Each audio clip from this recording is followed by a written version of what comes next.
Hi everyone, welcome to the FMIG Leaders Series. This episode we're focused on fundraising methods. So you have some awesome FMIG events planned. How are you going to fund this?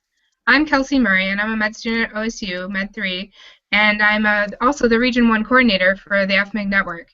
I'm joined here today by Kristen and Megan from the University of Wisconsin and Vanita from University of Arizona Tucson to talk about their fundraising events at their FMIG. To start off with, I'd just like to hear from the schools on what they did for their fundraising, their unique fundraising events, and then I'll close with some more suggestions and ways that you can get money for your FMIG. So, without further ado, Wisconsin, would you kick it off? Sure, sounds good. So for our project that we did a basic life support and obstetrics class, which is offered through the AAFP. And we did that at our school for about 60 students last winter.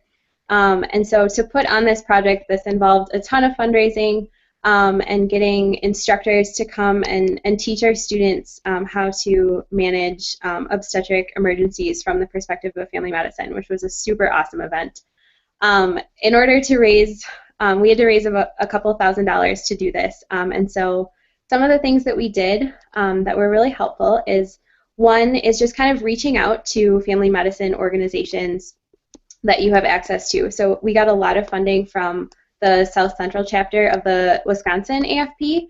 And we also reached out to our Department of Family Medicine, who were able to donate a ton of materials for the class. We also reached out to our school's Office of Medical Student Education and our Alumni Association, who donated a lot of money towards the event as well. Some other ideas of things that we did look into is making your project or event into a research project as well. And this is a way that you can get funding through grants. And also ways that you can have really cool research projects to present at conferences and things like that, which is awesome. So that's one thing that you can look into. And probably my favorite thing that we were able to do for this event is to reach out to local family medicine physicians, both faculty members and community physicians who practice obstetrics within their kind of scope of family medicine, and ask them if they would be willing to sponsor a student to do this BLSO course. And so we were able to sponsor, I think, almost either 15 to 20 students by just asking local physicians if they would be willing to donate a little bit of money in order to make this possible for students. And we were then able to write thank you letters to them, telling them what we learned and how awesome it was that they were able to make it possible for us to go to this event. So that was the coolest thing I thought we did in terms of fundraising, because it really built a connection between the students and the community physicians as well. I'm going to elaborate a little bit more on that then. So I'm a second year, and we're currently working on how to fund BLSO for this coming winter. And one of the things that we decided that we were really going to focus on was the sponsoring of a student to be a part of the program. So we have an event that is where we kind of mingle with local family docs, and this time what we're going to do is we're really going to try to get more sponsorships. So to do that, we're going to have little pledge cards so that they can pledge while they're there. We're going to have people talk about it. We had people talk about it last year too, but this year is really, it's going to be a big focus. So that was one way that we're really going to work on getting funding for that, because it does cost, I think the cost was like $7,000 that we did raise, which is a lot.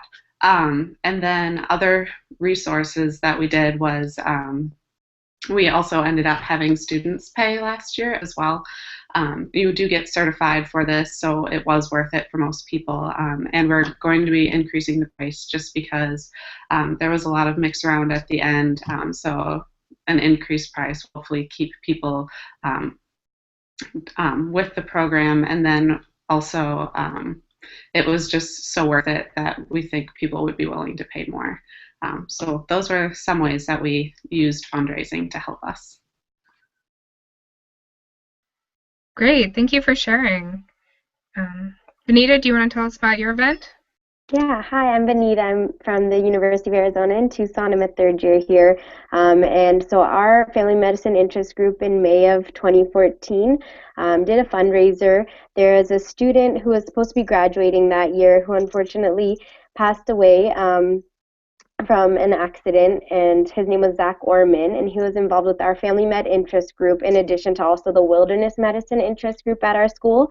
So some of his friends wanted to have sort of a memorial for him that would contribute to these two groups that he was really passionate about.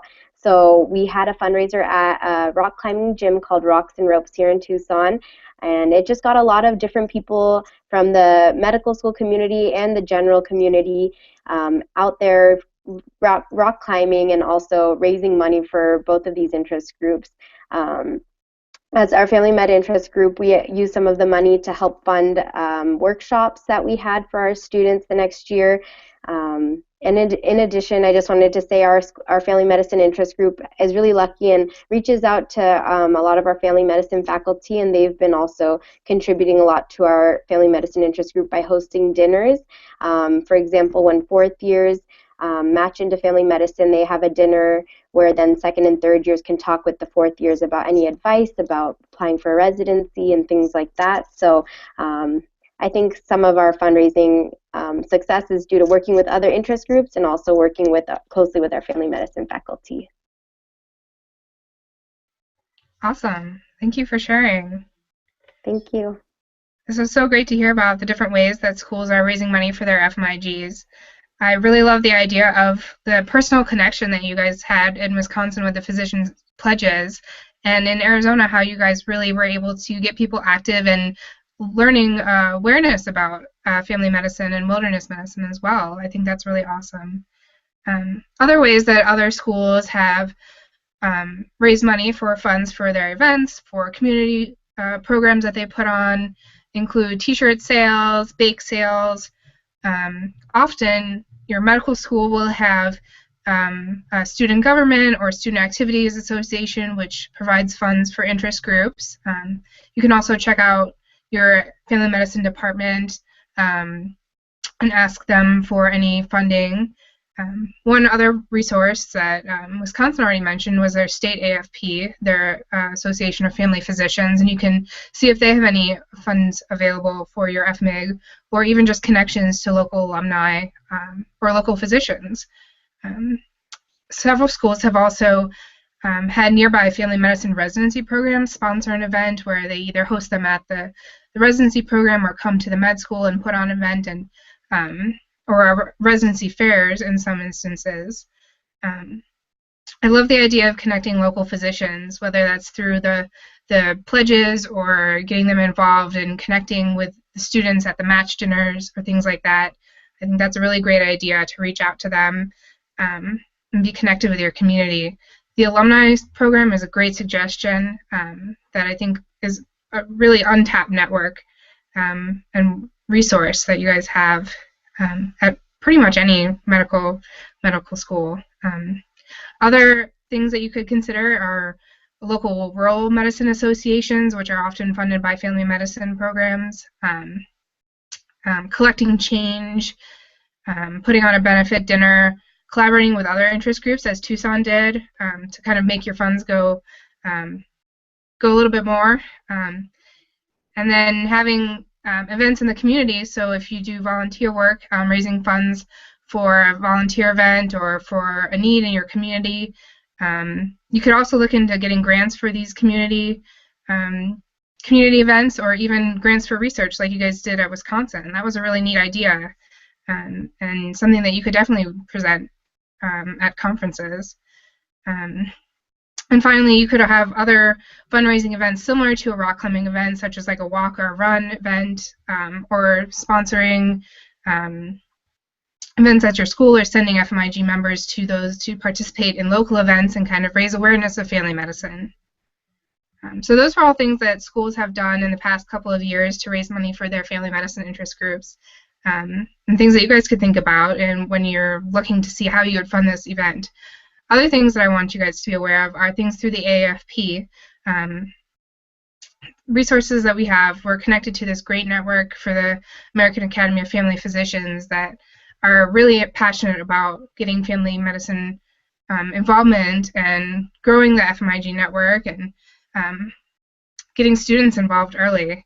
So they have a couple initiatives. First is the FMIG funding initiative. Each FMIG can apply for this scholarship. It will give you $600 for your FMIG to use in whatever way you need to for any of your events or needs or whatever.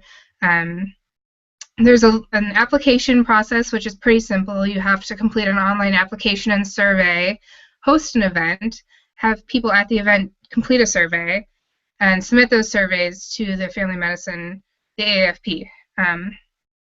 And after you finish all that, usually the deadline is somewhere in early December to complete all those applications and send those all in. And then you'll hear back from the AAFP, and usually programs don't have any problem receiving this money and completing all these application requirements. Another really awesome thing is the student membership initiative. If you don't have a student membership ambassador, you need to get one now.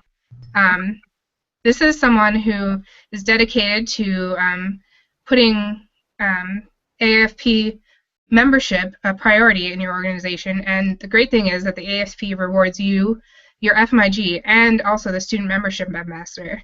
There's incentives for every 25 students that enroll and become an AAFP member, and so you will receive money, $25 per 25 students, $50 when you reach 50 students, and so on. And then the student membership ambassador will also receive an incentive every time that the FMIG gets an incentive. And so that's a great way to get people involved and connected to the great resource that is family medicine, the AAFP, and all the resources that go along with that, such as access to journals, board review questions, newsletters, things like that. Lastly, when it comes around to national conference time in July, August, if you put on a presentation promoting the national conference, you can receive a $100 scholarship for that event. For putting on a promotion event, they provide you with a PowerPoint and all the resources you need to put on that event to encourage students to attend national conference. And there's scholarships as well to attend national conference for students for a variety of reasons, whether it be first-time applicants, minority applicants. I think there's a developing leaders program. So check that out if you're interested, and encourage students to attend conference and hear about all the things that the AAFP is doing and all the cool things that are happening in family medicine from other family medicine physicians, students, and residents. So I think that's about it for our FMIG funding FM on Air series. Any final comments from anyone? No? Thank you so much for sharing and for you all joining us on this FM on Air. And best of luck fundraising for your FMIG. Thanks.